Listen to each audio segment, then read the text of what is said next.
Dawa yangu ilikuwa kwa hii gunia imeenda wapi? Dawa ilikuwa kwa hii gunia si madai enda akauza huko chini. Kwani mtoto atoke na Aroi batali akuletea mimi vitu kwa nyumba, anauza vitu zangu kwa sasa kelele unapigia nani? Si matu ndio ameipa dawa. Nikifukikia au nigege bugifi Wacha ukimbo ulikimifukikia si. Si wewe mtoto si niwangia huyo nyuma.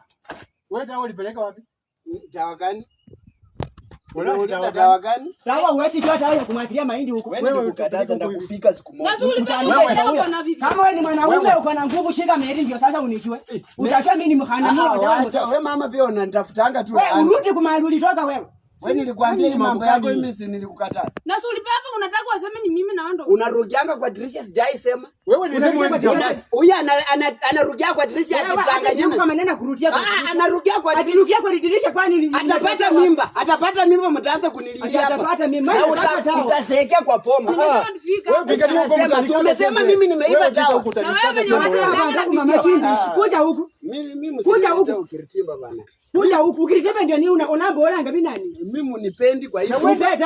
Nipe dawa. Kama wewe ni mwanaume utanichapa sasa kama ni dawa kweli. Dawa ulipeleka wapi? Dawa ulipeleka wapi wewe? Ulipeleka wapi dawa nakuuza na wewe sio sasa hizo kinyo hawati discipline mama. Mimi asinipige ni kitu yenye naweza sema. Ulipeleka wapi? Kwa nyumba. Peleka huyu mtoto kwa nyumba. Mwishi kama mtu peleka. Alipeleka kwa nabii ya kwa bibi na bibi alimwambia. Mbona huko niambia mapema mama? Sasa huku kwa. Wewe si pale umekesiana mlikara araota. Sasa kwambia na una. Nitakuchapa unaambia nani? Kwa manyane kitabu nicho nipo muju munota. Ona huyu.